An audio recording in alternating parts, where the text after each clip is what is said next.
The Pelkethari archivist named Samhain noticed the anomaly because of a single missing word. It was not in a treaty. It was not in a war record. It was in a children's primer of all things, a translation matrix the conquered distributed to 50,000 worlds so that hatchlings and spawn and bud children across the galaxy could learn the shape of the universe. Every species had a section. Every species had a defining trait, rendered into a single honest descriptor that the young could memorize. The Vel were patient, the Drawl were precise, the Quarian were loyal beyond reason, and humanity, latest of the inducted species, the strange, warm bipeds from the wet blue world, had been given a descriptor too. The descriptor field for humanity was blank, not redacted, not pending. Blank in a document that did not permit blanks, processed through 17 automated review layers that should have rejected an empty field instantly. Samhain stared at the gap where a word should have been and felt the first cold thread of something he would later struggle to name, because his species had a word for almost everything and no word for this. He filed an inquiry. The inquiry returned in 9 seconds, which was impossible because the relevant office was 4 light hours away and bureaucratic responses took days. The reply contained one line: the descriptor for the human species is being determined. Do not attempt to assign one. Samhain was old. He had archived the rise and fall of 3 trade empires. He had never received an instruction telling him not to do his own job, and he had certainly never received one that arrived before the question could have physically traveled to be answered. He told himself there was a logical explanation. He believed this for almost a full day. Then he pulled the human induction file to see what their original descriptor had been, before someone deleted it, and discovered that the file had 11,000 pages and that 9,000 of them were sealed under a classification tier he had not known existed. That was the first thing that was wrong. There would be others. The second came when he requested the standard summary that accompanied any species admission to the conquered, the unsealed portion, the part meant for public record. He read it 3 times. The summary described humanity's homeworld, their biology, their primitive industry, their charmingly aggressive history of internal conflict. And then, near the end, in the dry voice of a committee, it stated the single fact that had defined humanity's entire relationship with the galaxy. Per unanimous council resolution, the human species is permanently prohibited from participating in armed conflict of any kind, defensive or offensive, within or beyond their home system. Samhain had assumed, like everyone, that this meant humans were too weak. A fragile species, protected from the galaxy's harder edges the way one shelters something that cannot survive the cold.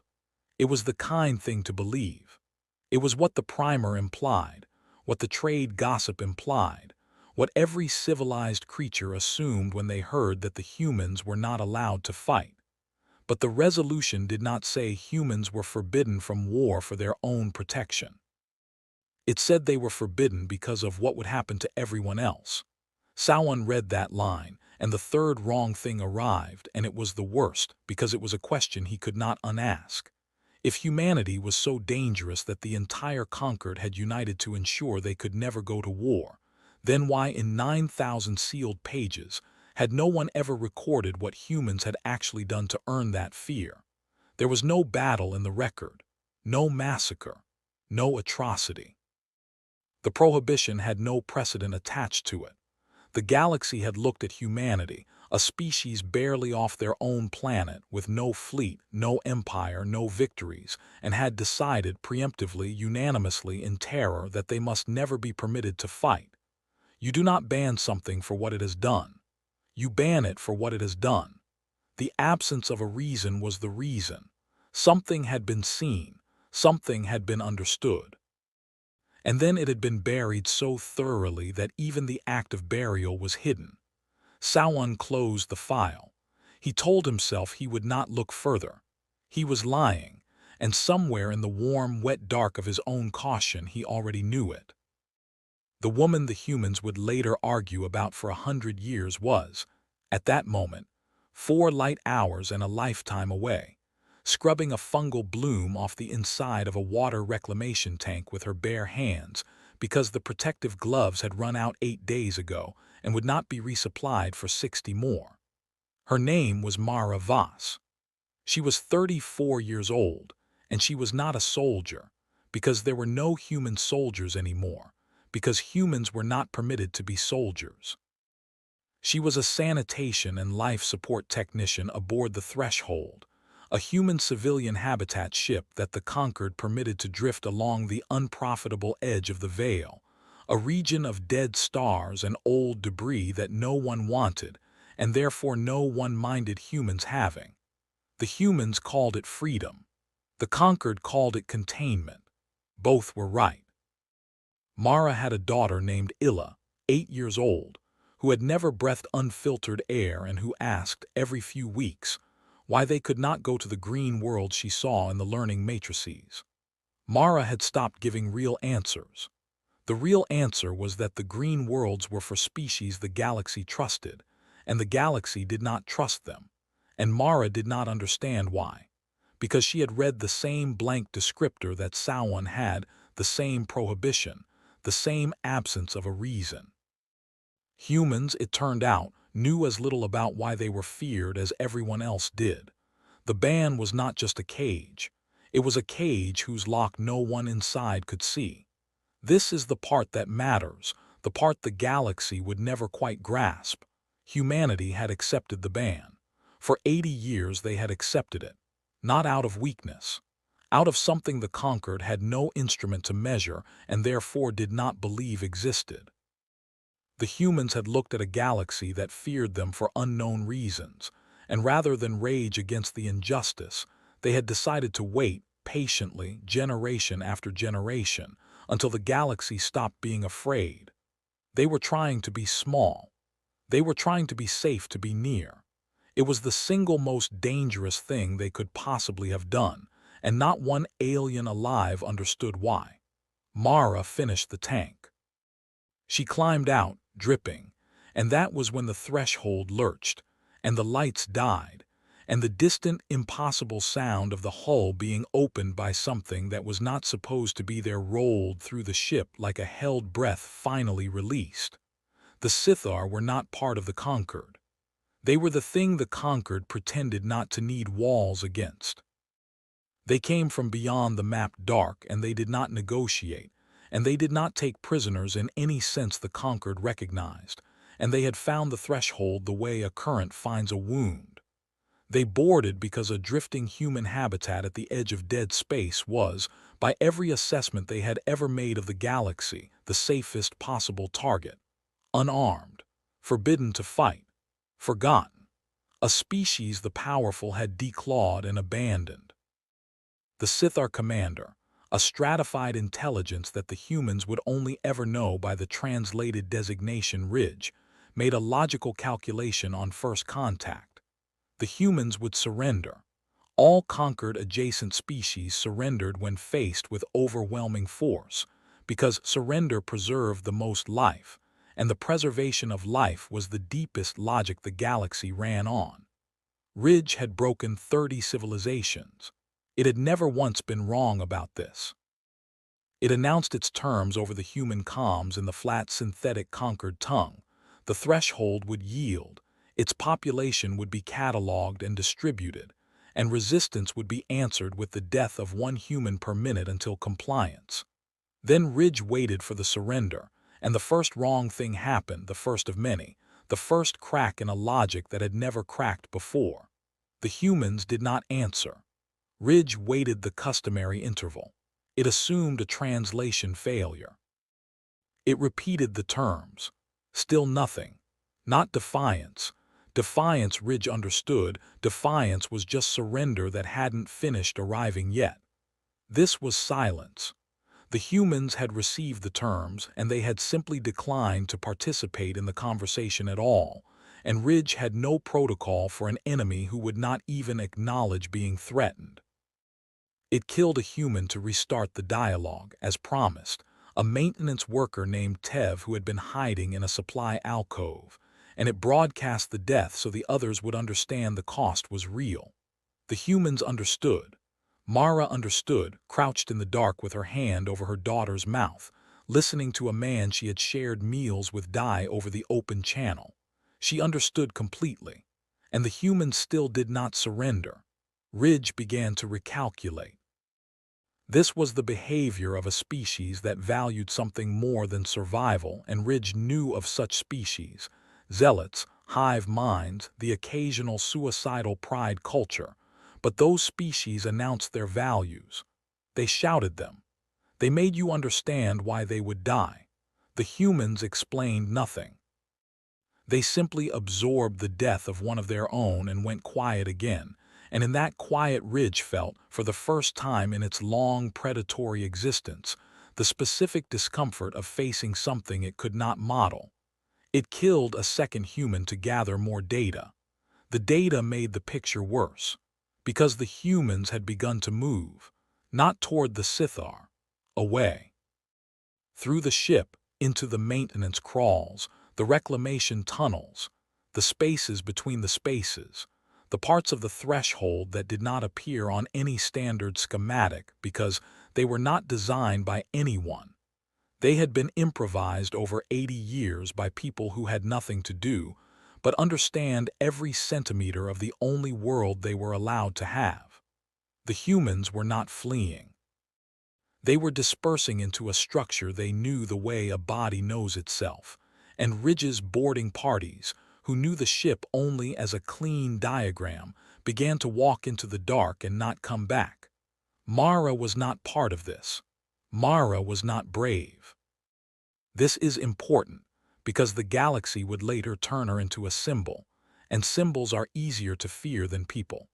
And the truth was that Mara Voss spent the first hour of the invasion shaking so hard she could not hold a tool, pressed into a coolant junction with Illa against her chest, doing the only thing that mattered to her, which was keeping one small human alive for one more minute. She had no plan. She had no courage in the way the stories would later claim. She had a child, and the simple animal refusal to let that child be taken, and that refusal turned out to be the most dangerous force in the known galaxy, though no one yet understood why. Sawan, 4 light hours away, learned of the attack the way archivists learn of everything, through a data ripple, a distress fragment rooted through the Concord's monitoring net and then, strangely, suppressed. He saw the threshold's automated Mayday flare and vanish from the public feed within seconds, scrubbed by the same impossible speed hand that had told him not to assign a descriptor. The Concord knew. The Concord was watching. And the Concord was doing nothing, which made no sense, because the Concord intervened against the Sithar everywhere, always, reflexively. Except, apparently, here. Except, apparently, when the victims were the species it had spent 80 years pretending to protect. Sawan pulled at this thread, and the fourth wrong thing came loose in his hands. He found the standing Concord directive for Sithar incursions into human space, and it was a single sentence, and it was not a defense order. It was an observation order. In the event of unsanctioned conflict involving the human species, do not intervene. Record everything. Confirm whether the prohibition holds. The Concord was not protecting humanity from the Sithar. The Concord was watching to see what the humans would do when their leash was tested. The ban on human warfare had never been about keeping humans safe, or even about keeping the galaxy safe from human armies. It was about keeping humans from discovering something, from remembering something, from becoming something the Concord had seen once 80 years ago, and had spent every day since praying it would never see again. And now the Sithar, who knew none of this, had walked into the one cage the entire galaxy had been holding shut, and opened it. Sawan did the thing archivists are never supposed to do. He started reading the sealed pages. He told himself it was for the record. It was not for the record. It was because he had to know what was behind the blank space where a word should have been, and some part of him already suspected that the word was not a description of what humans were. It was a warning about what they became. Aboard the threshold, the math had begun to turn, and Ridge could not understand the equation. 3 boarding parties were gone. Not defeated in any way Ridge could see. There were no human weapons, no fortifications, no tactics that registered as tactics. The Sithar simply entered the human dark and were unmade by it.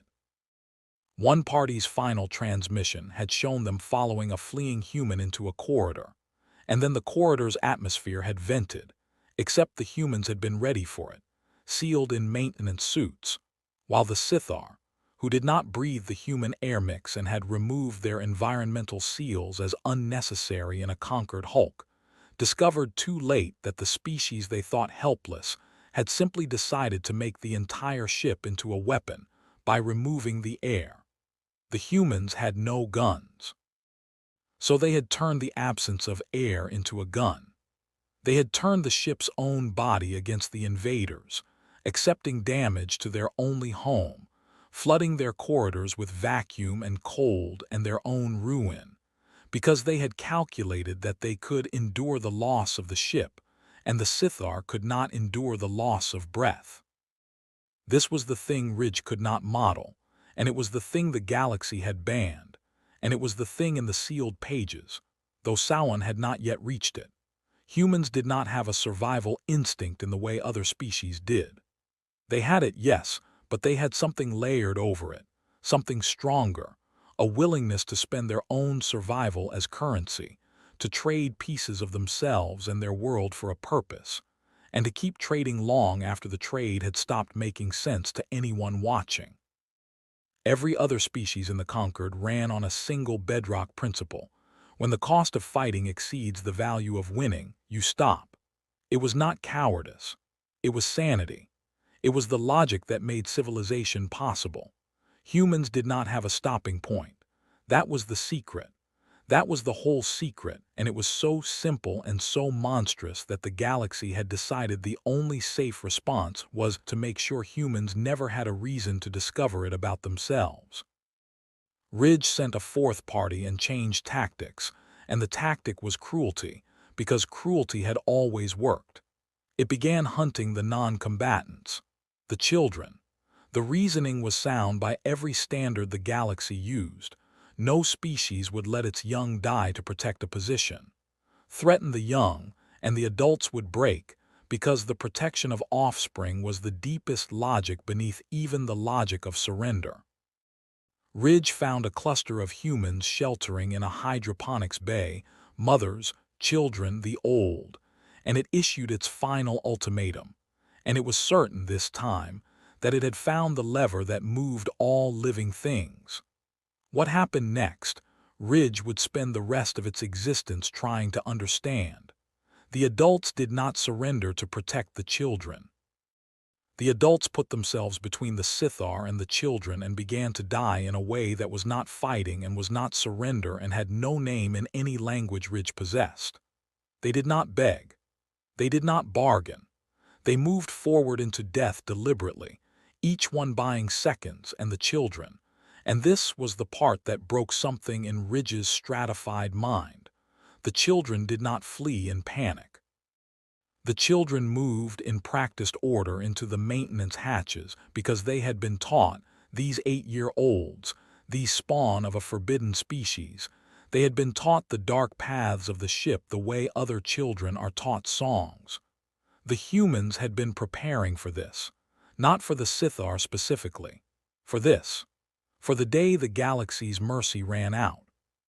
They had built their children into a survival system and called it bedtime stories, and Ridge understood, with a slow, cold horror, that the humans had never truly believed the ban would protect them, and so they had spent 80 supposedly peaceful years quietly preparing every single member of their species, down to the youngest, to fight a war they were forbidden to fight, in a way that did not look like war, so that no one would see it coming. Mara was in that hydroponics bay. She watched a man named Kor, who fixed the air recyclers and laughed too loud at his own jokes, walk into a Sithar weapon so that her daughter could reach the hatch. She watched him do it without a word, the way she now understood she would do it, the way they had all silently agreed to do it without ever once discussing it aloud, because to discuss it would have been to admit they had been preparing, and to admit they were preparing would have been to tell the galaxy the thing the galaxy must never be told. And Mara, who was not brave, who was shaking, who wanted nothing in the universe except to keep one child alive, did the thing she would be remembered for, and she did it for the smallest and most human reason of all. She did it because she was angry, not the cold, strategic anger of a commander. The hot, stupid, irrational anger of a mother who had just watched a friend die and who had a wrench in her hand and a Sithar between her and the hatch her daughter had just disappeared into. She did not calculate, she did not weigh the cost. She crossed the distance and she drove the wrench into the Sithar's sensory ridge with every kilogram of 80 years of swallowed rage. And she did not stop when it staggered, and she did not stop when it should have killed her, and she did not stop when other Sithar arrived, and she did not stop, and that, the not stopping, was the thing the cameras caught, the thing the Conquered's observation order recorded. The thing that was relayed in real time to a watching galaxy that had spent 80 years telling itself the leash would hold. Samhain saw it. He had reached the sealed pages by then, and he saw the live feed and the old record at the same time, and they were the same thing, and he finally understood the blank descriptor. 80 years ago, the Conquered had not discovered humanity through trade or diplomacy. They had discovered humanity by accident, during a Sithar incursion into the early human system, before humans had any allies, any technology worth the name, any chance. The Conquered had been observing the Sithar as they always did, expecting to record another species' extinction. Humanity should have been erased in a season. It took the Sithar 9 years. 9 years against a species with Stone Age starships and no allies and nothing, except the refusal to stop. The humans had lost their moon. They had lost 3 of their own cities to their own hands, scorching their own earth to deny it to the enemy. They had lost, by the Conquered's count, more than 1/3 of their entire species. And every time the Sithar believed it was over, every time the math said no living thing could continue, the humans had continued, and they had not continued out of hope, because hope had died in the 2nd year. They had continued out of something the Conquered's instruments could not measure and its philosophers could not name and its language could not hold. And at the end of 9 years the Sithar who broke civilizations, had withdrawn from human space. Not defeated, afraid. They had looked into the thing humanity became when it had nothing left to lose, and they had chosen, for the first time in their history, to simply leave. The Conquered had watched all of it. And then the Conquered had done the most logical thing a galaxy of sane species could do when it discovered, living among the stars, a creature with no stopping point, a species that would spend its own children, its own world, its own sanity, anything, everything, and keep spending forever as long as it had a reason. They could not destroy humanity. They had just watched the Sithar fail at that for 9 years. So they had done the only other thing. They had taken away the reason. The ban on human warfare was not a punishment, and it was not a protection. It was containment of a fuel source. As long as humans were not permitted to fight, they would never again be pushed to the place where they became what they had been in those 9 years. The Conquered had given them a small safe edge of dead space, and a comfortable myth about their own fragility and 80 years of careful, gentle, suffocating peace, all in service of a single desperate hope, that if humanity was never cornered again, it would never remember what it could do, that the thing in the sealed pages could be kept asleep, and the blank descriptor existed because the committee, 80 years ago, had tried to write the word. They had tried to choose the single, honest descriptor for the human species, the one the children would memorize. And every word they proposed had been rejected. not because it was wrong, but because it was too true, because any word that captured what humans were would have told the galaxy's children that there lived among the stars a species that did not know how to stop, and the conquered had decided that this was a thing the young must never be taught. And so they had left the space blank and built 80 years of peace on top of the emptiness and prayed. Now Sauron watched a sanitation technician named Mara Voss beat a Sithar to death with a wrench on a drifting habitat at the edge of dead space, and he watched her not stop, and he understood that the Sithar had just done the one thing the entire galaxy had spent 80 years preventing. They had cornered humanity, and humanity was waking up.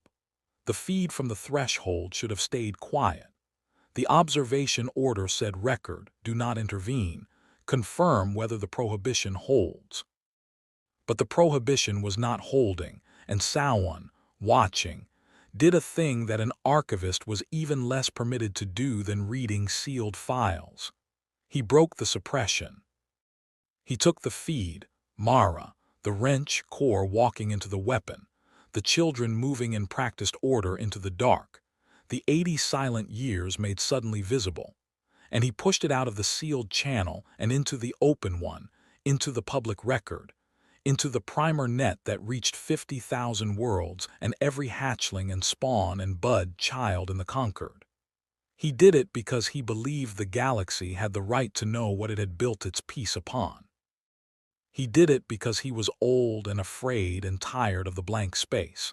He did it without understanding that he was not exposing the truth. He was completing the conditions of the experiment. The conquered had been waiting 80 years to learn one thing, whether the human capacity could be erased by comfort, or whether it had only ever been sleeping. Sauron's broadcast did not answer that question. It guaranteed the answer would be the worst one. Because the last variable the conquered had relied on was isolation. Humans cornered alone would become terrible, yes, but they would be contained. A single ship, a single tragedy, recorded and sealed and survived. Sauron had just shown all of humanity, every human on every drifting habitat and tolerated colony across the galaxy, that the galaxy had been watching them die and choosing not to help. That the band they had patiently honored for 80 years was a leash. That the peace they had tried so hard to deserve had been a cage built out of their own swallowed grief. He showed them the reason. And humans, given a reason, do not stop. Mara did not know any of this. Mara only knew that the Sithar were retreating from the hydroponics bay, dragging their stratified bulk back through the corridors, and that she was still alive, which she did not understand, and that her hands would not stop shaking, and that her daughter was somewhere in the dark of the ship and she had to find her. She did not feel like a symbol. She felt like a woman who had done a terrible thing with a wrench and could still feel it in her arms.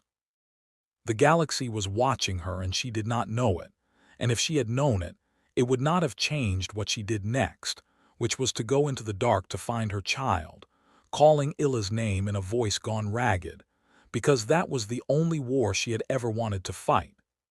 Ridge, withdrawing, made its final calculation, and for the first time in its existence the calculation produced not a strategy but a conclusion, and the conclusion was simply, leave. The same conclusion the Sithar had reached 80 years ago, written into the species' deepest memory, a thing Ridge had inherited without understanding, a fear with no attached event. Now it had the event. Now it understood the old withdrawal that had always shamed the Sithar mind. You did not fight humans, not because they were strong, they were not strong.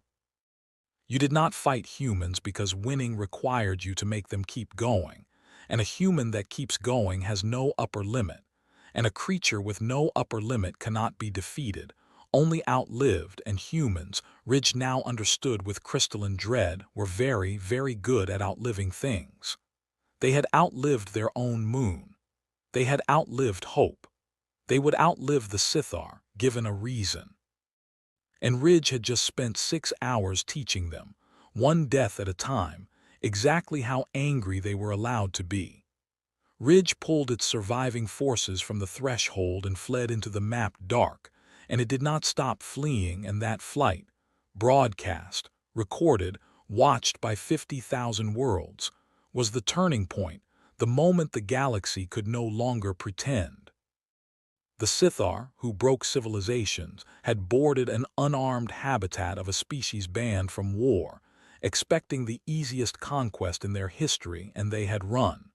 From a sanitation technician with a wrench, from children who knew the dark, from a species the galaxy had spent 80 years calling fragile.